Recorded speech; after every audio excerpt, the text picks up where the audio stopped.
Merhabalar, Dilek Doğan, Refik Korkmaz Bilinçaltı Dili Mucizeler eğitimini veriyorum. Birinci, ikinci ve üçüncü model eğitimini veriyorum.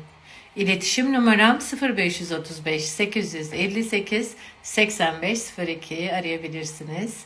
Arkadaşlar, Instagram'da canlı yayında şifaya vesile oluyorum. Instagram adresim dilek.doğan24. Sevgiler, saygılar.